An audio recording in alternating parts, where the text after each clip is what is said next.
Bismillahirrahmanirrahim. Assalamualaikum warahmatullahi wabarakatuh. Kembali lagi di channel Fitri Story. Kali ini Fitri mau share berbagai informasi tentang sesuatu yang masih berhubungan dengan emas dan uang. Oke, kita lihat tagline hari ini. Kita tidak miskin, tapi dimiskinkan. Masya Allah, dalam banget ini kata-katanya. Kok bisa ya, Fit? Kita nggak miskin, tapi dimiskinkan. Sementara banyak orang di luar sana ada kaya, ada miskin. Oke, ini bukan kata Fitri ya, tapi kata Al-Quran.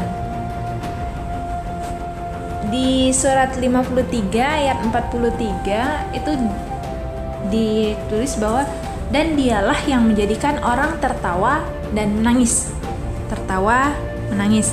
Lawan tertawa, menangis. Benar ya, teman-teman ya. Next ayat selanjutnya, dan dialah yang mematikan dan menghidupkan. Ada mati, ada hidup. Lawan mati, hidup. Benar ya teman-teman ya. Terus ayat selanjutnya, dan dialah yang menciptakan berpasang-pasangan laki-laki dan perempuan. Ada laki-laki, ada perempuan. Lawan laki-laki, benar ya, perempuan. Terus kenapa di ayat selanjutnya, dan dialah yang memberikan kekayaan dan kecukupan? Kenapa Allah nggak bilang kekayaan dan kemiskinan? Ada kaya, ada miskin.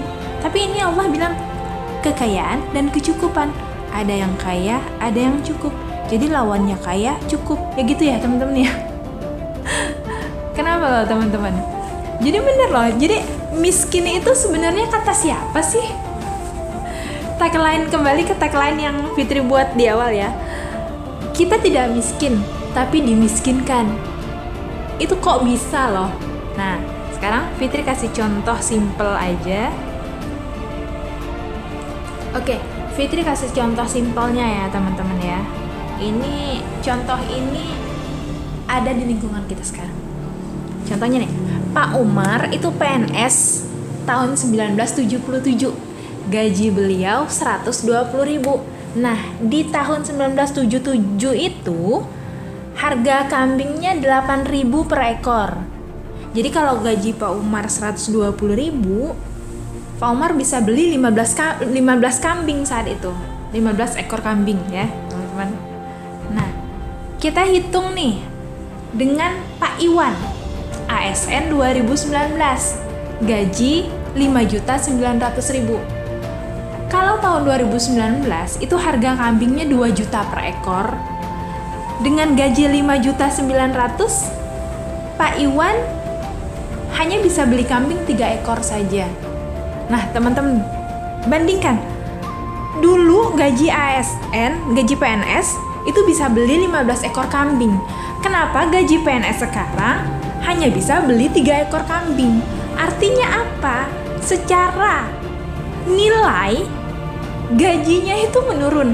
Kalau misalkan kita lihat nih secara rupiah, kelihatannya emang tampak naik ya, dari 120.000 menjadi 5.900.000, berkali-kali lipat itu naiknya.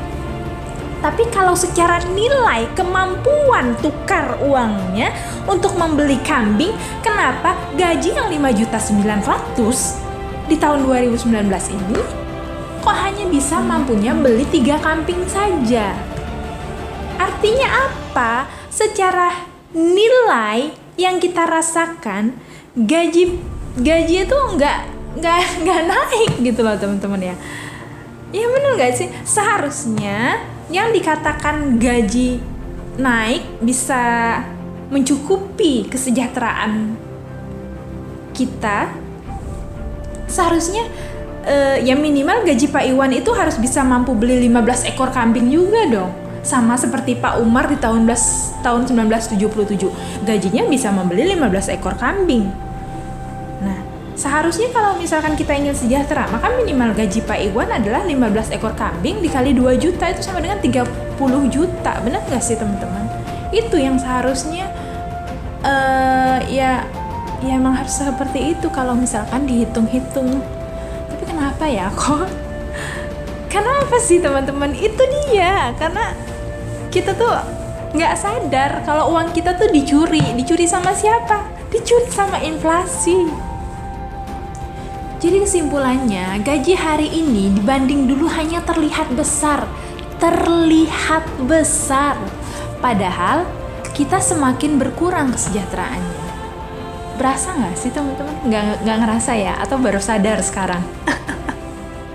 Fitri juga sih ya baru-baru ini semenjak belajar di dunia keemasan, Sheila. Baru tahu sih, baru sadar. Selama ini ngerasa nggak berasa kalau ternyata uang kita itu dicuri secara legal. Kenapa? Karena inflasi, siapa yang bisa menghukum inflasi? Iya nggak?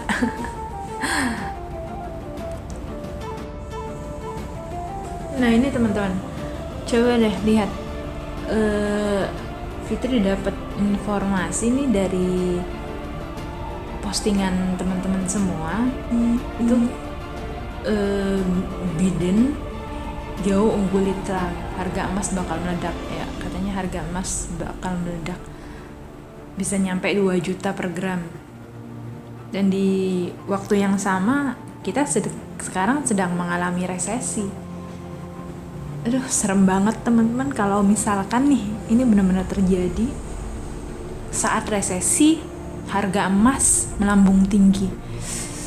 Ya Allah.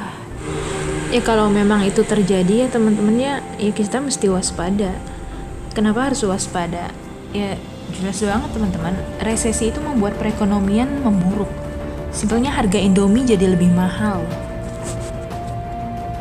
Jika harga emas melonjak tajam, ya pasti nilai rupiah juga menurun gitu. Ya saran saya, teman-teman ubah tabungan dari uang kertas menjadi emas. Oke, nggak perlu semuanya lah. Simpanlah uang di bank secukupnya saja untuk operasional hidup teman-teman. Simpan secukupnya aja lah untuk kebutuhan sehari-hari gitu. Tapi kalau teman-teman punya impian jangka panjang, investasi jangka panjang, ya saya Fitri sarankan konversikan dulu dengan emas. Amankan dulu uang teman-teman di bank, aset teman-teman di bank agar aset teman-teman terjaga. Karena kita tahu bahwa emas itu tahan dengan inflasi. Jadi untuk saat ini ya Fitri sarankan alihkan dulu, konversikan dulu harta teman-teman yang ada di bank dalam bentuk emas. Ya sisakan aja secukupnya untuk kebutuhan sehari-hari, untuk operasional hidup, mungkin untuk membayar tagihan-tagihan, itu kan butuh uang cash ya. Simpan secukupnya aja. Oh ya, itu saran Fitri ya tadi ya. Ternyata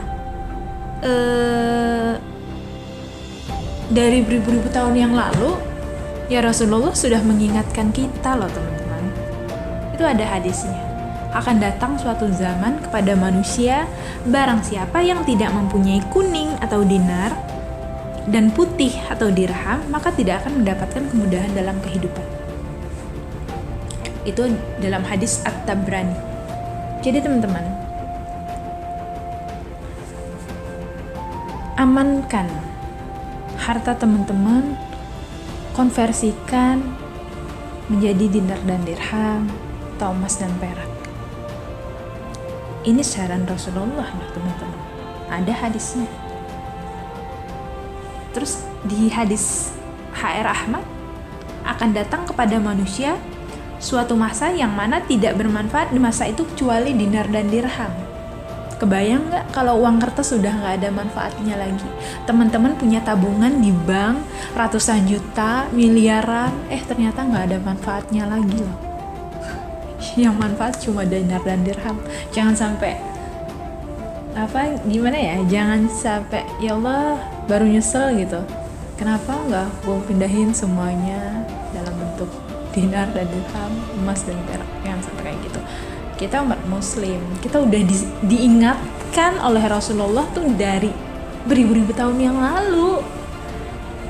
Umat muslim kalah loh sama orang di luar sana yang nggak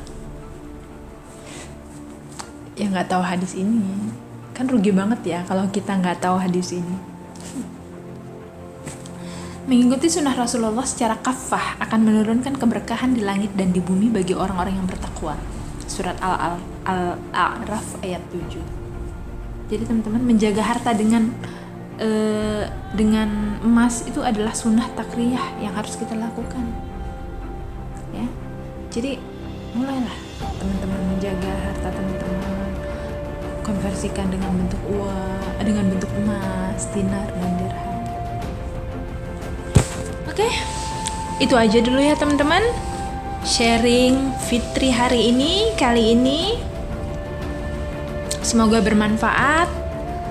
Semoga Allah berikan hidayah buat kita semua, termasuk saya, untuk bisa mengikuti sunnah Rasulullah dengan mulai untuk menyimpan emas, perak, dinar, dan dirham. Semoga apa yang Fitri sampaikan ini bermanfaat dan menjadi amal jariah.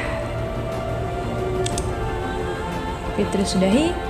Wassalamualaikum warahmatullahi wabarakatuh.